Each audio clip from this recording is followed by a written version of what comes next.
It's the start of the year, a time where people retrospect and look inward to their spending plans and patterns, and they look out for where and places where they can make investments. And this brings to fore, of course, several questions: legitimacy, credentials, and who is your financial advisor? And so we'll be looking at recent amendments to the Securities and Exchanges Commission's regulatory framework and how it will be shaping your year 2025. My name is Leah and I say Happy New Year. Let's get the show started.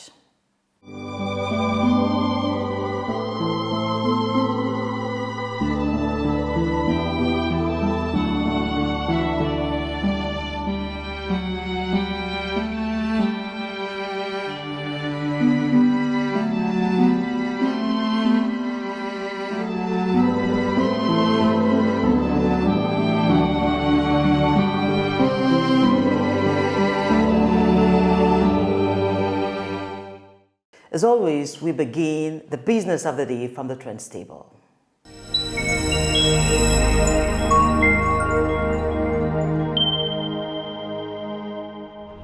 Illicit funds in Nigeria, such as laundered money or proceeds of crimes, will also be taxed in the new tax reform bill is passed that has brewed controversy for months. The chairman, Presidential Committee on Fiscal Policy and Tax Reforms, Taiwo Oyedele, who made the disclosure when speaking on an X Space hosted by Nairametrics in partnership with Business Day Budget and Code, explained that the government will rely on data and intelligence reports to track illicit funds of Nigerians and tax them before probing the source of such funds. He said such tax will be collected through what he tagged a voluntary disclosure program in which people will declare the source of their funds, whether legal or illegal, and explained that the government will find out the revenue of citizens whether a citizen discloses or not. Nigeria is now the sixth most populous country globally, with an estimated population of 235,091,156 people as of 30th December 2024, according to data from the World Population Review and Worldometer. The world's population is now 8.2 billion, as Nigeria retains her position as Africa's largest population hub. India tops the ranking with 1.457 billion people, followed by China with 1.417 billion, and the United States occupies the third place with 346 million. The 125,000 barrels per day Warri Refining and Petrochemicals Company is now up and running weeks after the 60,000 barrels per day Port Harcourt refinery returned to operation. Group Chief Executive Officer of the Nigerian National Petroleum Company Limited (NNPCL), Mele Kyari, who made the disclosure during a tour of the facility early in the week, said although not at 100% capacity, it will be completed soon, and affirmed Kaduna Refinery is also coming on stream too. President Bola Tinubu, in a reaction to the development, said the achievement has strengthened Nigeria's hope in his administration.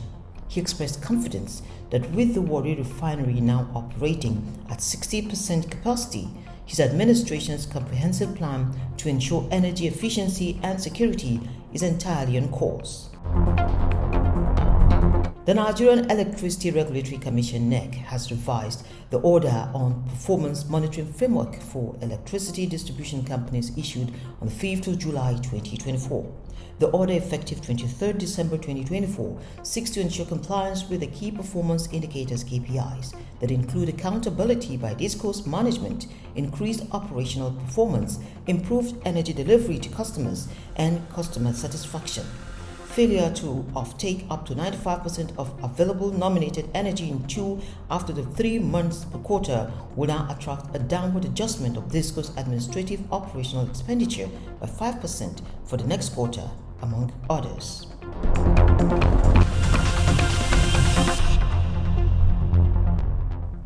There's been this back and forth for years about the crypto market. Should we legitimize it? How do we make it work or not work in Nigeria? But the Securities and Exchange Commission seems to be saying, do it legitimately. And so here's that conversation with the Director General of the SEC.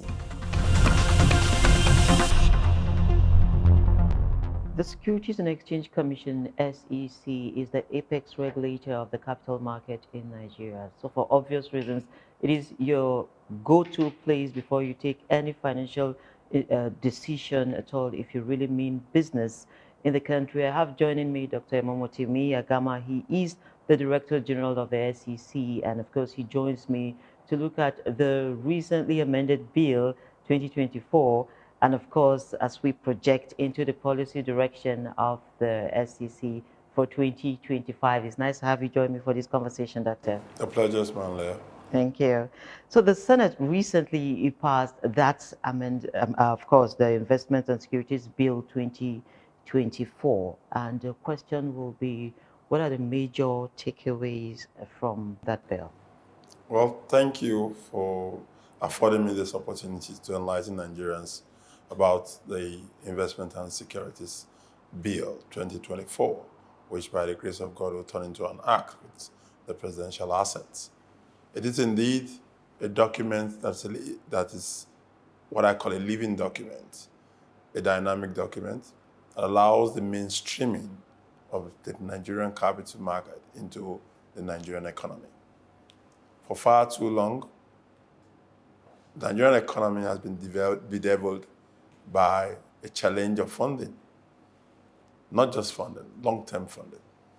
The capital market is justicably the place to assess long-term funding. I'm hoping to get a sneak peek into some of those drastic changes. Are there any drastic changes? Sure, there are. So what we have done with the new bill is to actually provide a regulatory framework for the regulation of commodities market. As you're aware, Nigeria is purely an agrarian country. And dealing with the value chain of the commodity space is so critical to our survival and to the growth of this economy. And so it was important that we put in place a law that will allow us to derive the benefits attributable to the commodities market, either soft or solid. So this bill actually has all of that in place in order for us to drive the commodities market like never before and cause Nigerians to get value for their natural heritage.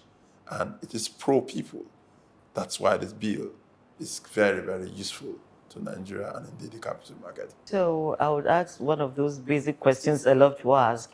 How does this affect the average Nigerian out there, the farming community? Yes. How does it affect them? So one of the challenges we've always had with agriculture specifically is the underpricing of farmers as a result of the unavailability of a system and a process that allows them to derive value for their commodities. And where to go is for the commodities to be traded on a registered commodities exchange, providing finance for the farmers even before they go to the farm, providing opportunities for them to grade their products properly, test them properly, store them properly, and get value for whichever product they produce. This has not been the case for a very long time. So the bill allows the opportunity, brings about the opportunity for this to happen, getting the smallholder farmer to be useful end in the value chain of the commodity space. That is very, very critical.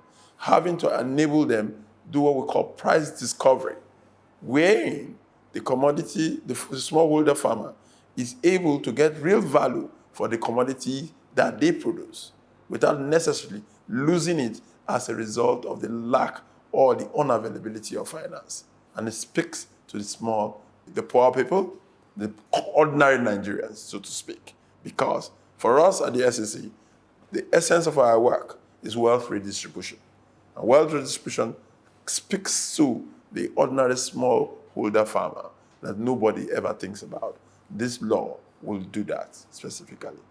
So what are those salient features that one should look out for when making investment decisions? Where do we head? What to do? What do we look out for? What are the red flags, if I may ask? So first, if it is too good to be true, it certainly is not true. We must be very sure of what we're doing.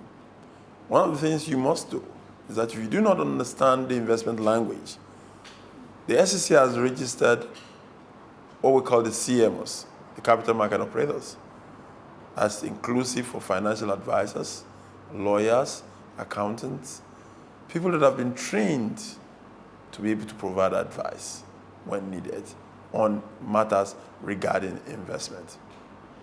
As we speak today, the Investment and Securities Act 2007, Section 13A specifically, provides that the SEC regulates investments and securities business. So that is our enabling law that allows us to do what we are doing. But for the investors, you must ask questions. And that's why we have capital market operators that we have registered. And by registering them, they have undergone what we call the fit and proper persons test to be able to provide the advice that is needed to anybody that does not understand the nitty-gritty of investments, for them not to fall prey to charlatans and dupes and scammers that have all risen to want to become investment advisors. And I can tell you the law, the new law, is very strict regarding that. A penalty has been posted in the law that anyone caught in such an activity will pay as much as 40 million naira and will also risk a jail term. Because for us at the SEC, the principal responsibility that we have is investors' protection and market development. And in protecting investors, the new law will give us powers to be able to deal with such practices in order that Nigerians will be safe again doing investment and be happy. There are allegations against your agency, I don't know if it's true, that you're not doing enough to sensitize or inform the public in languages that they understand about the rights and privileges covered by your agency. Will I be correct to say that? That's totally not correct, because for the SEC, like I said, we have a twin objective. Twin objectives are investor protection and market development. Under our market development scheme, we've been able to reach out to Nigerians, and we're continuing to reach out. One of the things we launched just 2 weeks ago is the billboards all over Nigeria speaking to investments. And besides that, we have phone lines, right, where people can make complaints if they have a challenge. We have other processes, such as the complaints management process, that allows people from all walks of life to make complaints regarding any investment situation that is not positive or is not proper. So, as for us as SEC, the investors are the people we call the grassroots. So there is no way we can work without those people. And we are open and available to answer any questions. We have offices in four states of the country: Abuja, Lagos, Kano, Port Harcourt. The essence of that is to reach out to everybody. The SEC in the year 2025 will be establishing more offices in order to get closer to the people in view of our vast population. The SEC in 2025 will be launching its podcasts to align with current practices of reaching out to people. The SEC in 2025 will be working towards the capital market radio to allow us reach every nook and cranny of this nation. And the reason why we want to do that is because we align with the people of this country, the people that people don't know about. Those are the people that we want to know about, because those are the people that finally becomes our investors. What kind of conversation are you having with not just the companies now, but the faces they use, the known faces they use, the influencers they use to advertise products? What kinds of conversations are you having with them? So for us specifically, if you're using an influencer negatively, the new regulations that we have, specifically speaking to cryptos now, which I'm sure you are aware of, that's the fancy of the day. Anybody that uses an influencer negatively that impacts on the investors will go to jail. Straight up. Straight up. Straight up. For how long? As long as we can put the person behind jail. Because the truth is, you cannot use your position to injure the vulnerable. The SEC will not allow that. If from your side or from your angle, you intend to make money and want to capitalize on the vulnerability of Nigerians, the SEC will come after you. The president has given us a mandate to protect investors, and that mandate will hold. So if someone comes to me or to anyone at all and says, we need to do this, you're going to get these XYZ returns on investments, how do I check? It's very simple.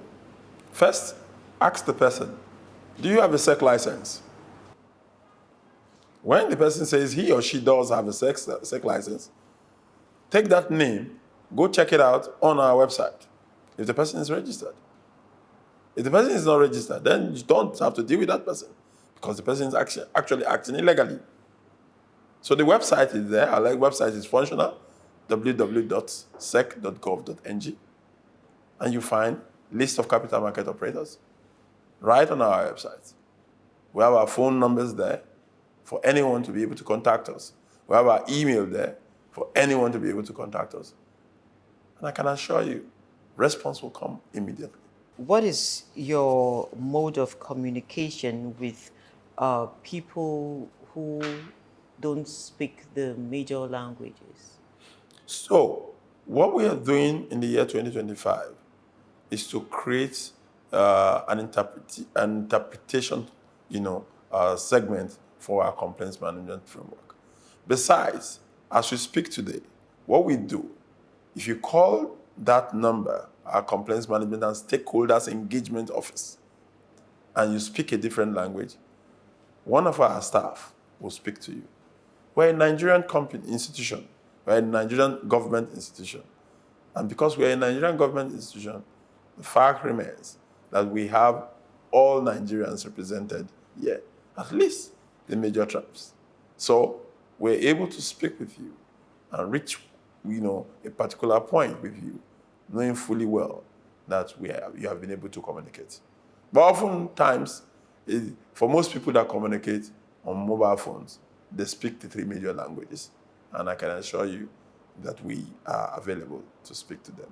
I speak 2 of those major languages, so clearly it is easy for me to communicate. So in terms of regulation, what are those things we should look out for, particularly for the market players now? 2025 comes with zero tolerance for any infraction. Totally zero tolerance. We will not accept any situation that puts the Nigerian investor at risk. While cash is king to some people, for us, the investor is king. So for 2025, zero tolerance. That's number one. Number two, 2025, we want to make sure that transparency and accountability takes the upper scale among capital market operators. We want to make sure that the capital market is a solution provider to the Nigerian economy and the Nigerian people.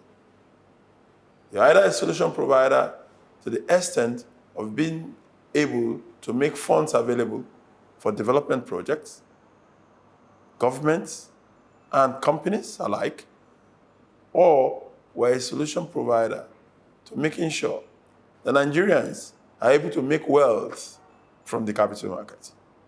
What will be your direction towards unclaimed dividends? 2025, what we have started, we will continue. And what have we started? In 2024, the public offerings were done through a process. And that process is called e-offering, empowered by Section 55 of the Investment and Securities Act. That dovetails into what we call the straight-through process. And with the straight-through process, no unclaimed dividend will ever be recorded in Nigeria going forward from new issues that people subscribe to. I can tell you with confidence, one of the listed companies, most recently, now in Nigeria, Aradel, right? I'm sure you probably must have heard about them. They're the most capitalized company on the Nigerian Stock Exchange. They have declared dividends, and those dividends were all paid to every investor. In the declaration of that dividend, there's no investor that has an unclaimed dividend. That is progress. That is going to run through every other company in 2025 that comes to the Nigerian capital market to list, to trade, and to raise capital. This is a nice initiative for those who have just listed. And how about the listings that, the ones that had accumulated over time? Right, thank you for bringing back my mind to it. Because we are very intentional in dealing with challenges. The SEC has set up an office of unclaimed monies with specific directive and mandate to deal with the challenges that had occurred with previous listings in such a way that investigative teams will work on those unclaimed dividends in order to reduce them as much as possible. Recall, the issues of unclaimed dividends are legacy issues that stemmed out of misplacements of addresses, wrong account number, wrong information, and all whatnot. Those things are legacy, but we are finding ways to deal with them. And we'll continue to do that to as much as possible to make sure that the unclaimed dividend that we see today, we will see them no more. But if they exist, we'll come to a bare minimum that will be manageable until the owners of the money come. Okay, and then there are some owners that do not know they own, right? That's why we are using the mechanism of a capital market radio, to the extent that everybody will know that there is an opportunity for them to get back their money. The question is, do you have a paper regarding an issuance in the past and you don't know anything about it? We'll speak that through the radio. And we know when we do that, everybody will come out. And those that have money and can, justifiably show us proof that the owners of the money will get their money, irrespective of the time. Even though, I must say, there's a caveat in that statement. That is when it becomes status bar. How do you say status bar? Yeah. So the CAMA makes provision that if you have a dividend that is over 12 years old, the dividend will revert back to the company. It's the provision of the law. But anything below that, 11 years and below, it's still your money any day. And that's why if anyone has unclaimed dividend, let them go to our website. We have the unclaimed dividend mandate where you can search quickly if you have an unclaimed dividend for you to be able to retrieve it. Well, thank you, Doctor, for making our time for this conversation. Thank you for having me. The policy with Leah quite certainly is a show to turn to when it comes to policymakers' desire to monitor and respond to challenges within the capital markets ecosystem and the economy in general. I am Sterling Ellis, a duly qualified capital markets professional in Nigeria, in the United Kingdom, and in the United States of America. Enjoy the policy with Leah.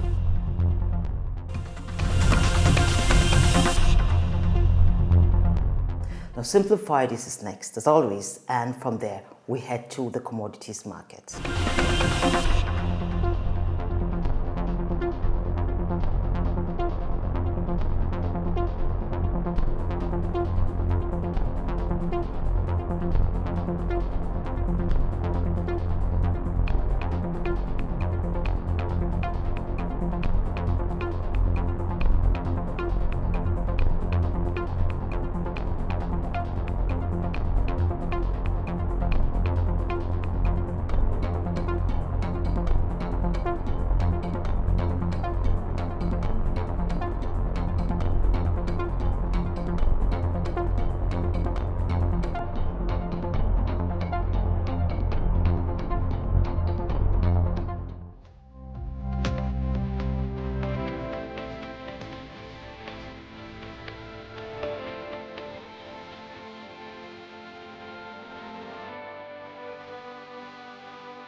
For more on rates from markets across the country, do well to log on to our sister website. It is www.marketnigertv.com. We have all the details here for you. And also, don't forget to follow us on our various social media platforms. On YouTube, the channel is at Saban Media Services. Give us your questions, comments, and suggestions to help us serve you better. The year is still brand new. And of course, the duty of building a working Nigeria lies in the hands of all citizens. So play your part.